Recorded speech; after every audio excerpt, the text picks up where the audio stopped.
Buenos días, el día de hoy vamos a hablar sobre las características distintivas de los seres vivos.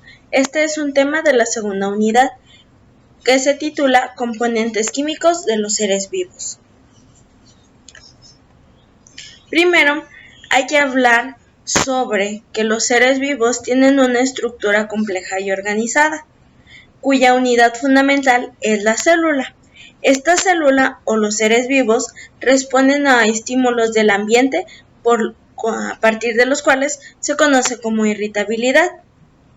También otra de las reacciones que tienen los seres vivos es de que autorregulan su metabolismo por medio de un proceso llamado homeostasis. Después obtienen y utilizan materia y energía de su ambiente y la transforman de diferentes maneras en un proceso llamado metabolismo, que corresponde a la nutrición y a la respiración de los seres vivos. Después, los seres vivos pueden crecer, se desarrollan, se reproducen a partir de un patrón molecular llamado ADN. Y también recordemos que las poblaciones de los seres vivos tienen la capacidad de adaptarse y multiplicarse. Todos estos conceptos nuevos los veremos a continuación. Primero, vamos a aclarar que los seres vivos son complejos y organizados. Un sistema complejo está compuesto por una determinada cantidad de componentes que le otorgan características específicas. Estos componentes complejos en los seres vivos son las células. Por eso se dice que la estructura fundamental de la organización de todos los seres vivos son las células. Después tenemos que las células tienen la capacidad de producir y conservar la propiedad a la cual nosotros llamamos como energía. Después hablamos en la introducción sobre la irritabilidad, pero ¿qué es? La irritabilidad se define como los cambios ambientales que afectan la vida de un ser vivo, como la temperatura, la luminosidad, la presencia o ausencia de determinadas sustancias químicas, el sonido o las vibraciones, a partir de las cuales son detectadas por las moléculas y estructuras celulares sensibles a las modificaciones del entorno o el interior del organismo. La irritabilidad es la capacidad que tienen los seres vivos para adaptarse a partir de un estímulo. Por ejemplo, aquí en la ilustración tenemos este insecto que, si ustedes lo han visto hasta en películas, está el insecto así largo, pero si llega a haber un estímulo, se hace bolita. ¿Para qué? Para protegerse. La irritabilidad es la capacidad que tienen los seres vivos para irse adaptando al medio ambiente. Por ejemplo, cuando nosotros tenemos un cambio de temperatura en la ciudad, ya sea que esté muy caliente o muy frío, vamos a presentar distintas acciones. Por ejemplo, si está muy caliente, ¿qué es lo que nosotros empezamos a generar o nuestro cuerpo empieza a generar sudor para ir enfriando nuestro cuerpo. También en el caso de que tenemos frío, empiezan a hacer actividades para hacer y producir un aumento de temperatura en nuestro cuerpo y nosotros tengamos esa reacción ante esos estímulos. Después vamos a hablar sobre lo que es la homeostasis. La homeostasis es un proceso mediante el cual los sistemas vivos conservan las condiciones de organización y complejidad interna. La homeostasis es el proceso en el que nosotros llegamos a un equilibrio en todas las condiciones.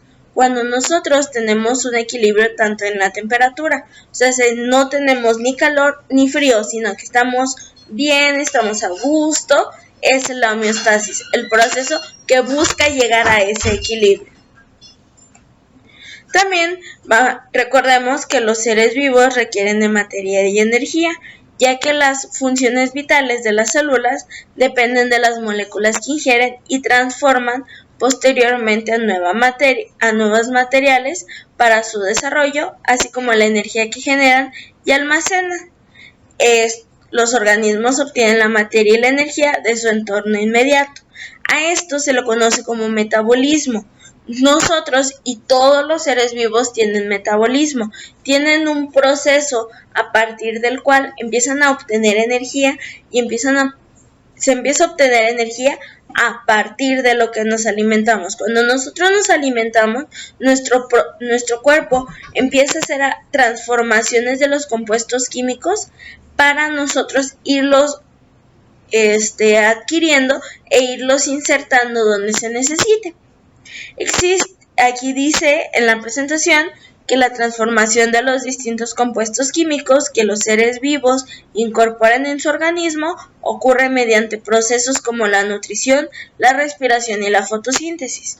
Obviamente, dependiendo del tipo de ser vivo, es dependiendo del metabolismo. Por ejemplo, nosotros no podemos obtener nuestra alimentación a partir de agua, tierra y sol, como lo hacen las plantas. Nosotros necesitamos moléculas más complejas para irnos alimentando, por eso comemos frutas y verduras. Nosotros necesitamos la respiración para ir ayudando a que se realice el proceso de transformación de moléculas. Por ejemplo, nosotros nos comemos nuestro sándwich. Nuestro estómago empieza a degradar el sándwich a partir de todas las sustancias químicas que contiene, mientras que pasa a los intestinos, donde también se va haciendo la absorción de nutrientes, y todo lo que se va a desechar es lo que nos sirve. Lo que el cuerpo dice, esto no me sirve para nada, esto no me nutre, esto nada, lo voy a desechar. Nuestro cuerpo es súper bueno e inteligente, que lo que no necesita lo va a desechar. ¿Por qué? Porque no lo necesitamos y para qué almacenarlo. También lo que nos llegue a hacer daño también lo desechamos. Por eso es tan importante la nutrición, la respiración también, porque es parte de ese proceso. Imagínense que si nosotros no respiramos, no podemos darle la energía a las células, parte de la energía, para que estas células empiezan a degradar lo que nosotros comemos, para poder ellas tener energía. Es como un proceso de 2 fases, o más o menos, no es un proceso de 2 fases, sino que son complementarios, sí, se complementan. Nosotros necesitamos comer y necesitamos respirar para que todos los procesos se vayan acomodando y todos los nutrientes que nosotros consumimos sean de provecho para las células. También nosotros sabemos que los seres vivos crecen y se desarrollan. El ritmo y la forma de crecimiento y desarrollo de todos los organismos depende de su conformación genética que está contenida en su ADN. El ADN es una molécula muy grande que contiene de pi a pa todo lo que nos conforma como individuo, ¿sí?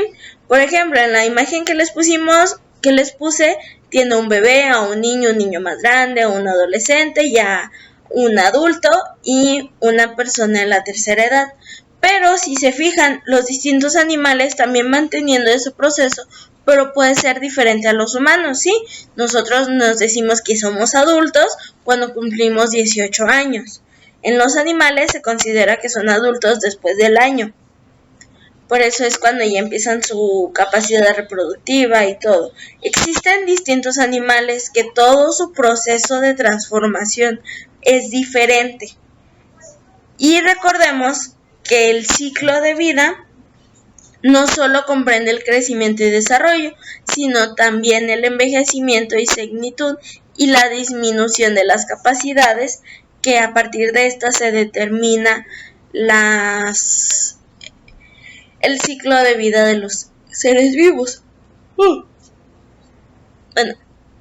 Estos seres vivos pueden ser de distintas formas, así como ya se los estuve mencionando. Estas formas son similares. Si se fijan, los animales van perdiendo los dientes, perdiendo la vista, les empieza a salir canas, como a los humanos. También van siendo más lentos, sus huesos son más frágiles. ¿Por qué?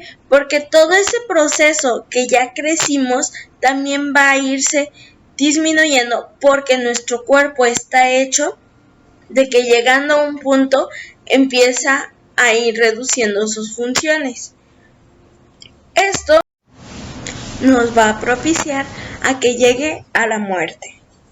Yo sé que hay muchas veces en el que el final de la vida es muy triste, pero es parte del ciclo de la vida, ahora sí, y todos los seres vivos lo tenemos, desde las células y bacterias hasta los grandes animales como son los tiburones, los elefantes, las jirafas, etcétera, etcétera, etcétera. ¿Sale? Después, también sabemos que los seres vivos se reproducen. ¿Qué es la reproducción? Es el proceso biológico mediante el cual se producen nuevos individuos dentro de las poblaciones.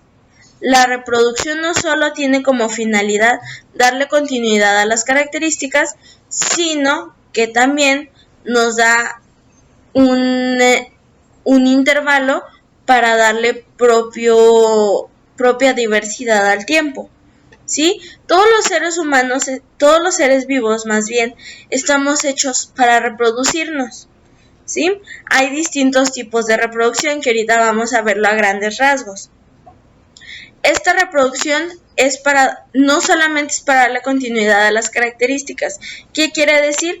Que no es para darle continuidad a los ojos negros, a las dos cejas, a la nariz, a las orejas, a cómo nosotros nos vemos físicamente, sino que también les da prevalencia a la especie. Si nosotros no nos reprodujéramos, nuestra especie no seguiría viva. Si se fijan en los distintos animales, dependiendo del índice de supervivencia, es la cantidad de hijos que tiene.